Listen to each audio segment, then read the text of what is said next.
ایک عورت قیدیوں کے اندر آئی، اس کا بچہ گم ہو گیا، ٹھیک ہے۔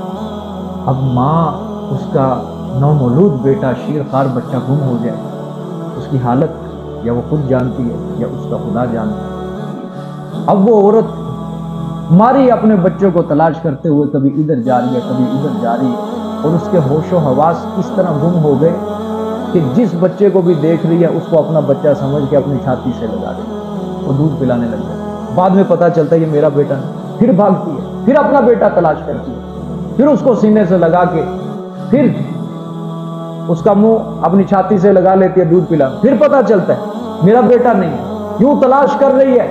رسول اللہ صلی اللہ علیہ وسلم بھی دیکھ رہے، صحابہ کرام بھی سارے کے سارے دیکھ رہے۔ آپ صلی اللہ علیہ وسلم نے فرمایا اپنے صحابہ سے، کیا تم اس عورت کی حالت کو دیکھ رہے؟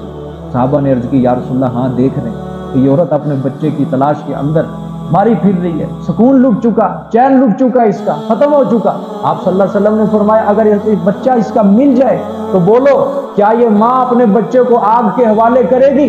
صحابہ نے عرض کی یا رسول اللہ سگا بیٹا اس کا گم گیا، شیر خوار نومولود، یا رسول اللہ یہ ماں اپنے بچے کو کس طرح آپ کے حوالے کر سکتی ہے؟ اللہ کے رسول صلی اللہ علیہ وسلم نے فرمایا سن لو میری بات، اتنی یہ ماں اپنے بچے کے اوپر مہربان نہیں ہے جتنا اللہ اپنے بندے کے اوپر مہربان ہے۔ جتنا اللہ اپنے بندے کے اوپر کیا ہے؟ مہربان ہے، اتنا یہ ماں بھی اپنے بچے کے اوپر رحم کرنے والی نہیں ہے۔ تو ماں باپ سے بھی زیادہ محبت کرنے والا کون ہے؟ ماں باپ سے بھی زیادہ رحم کرنے والا کون ہے؟ اللہ ہوا۔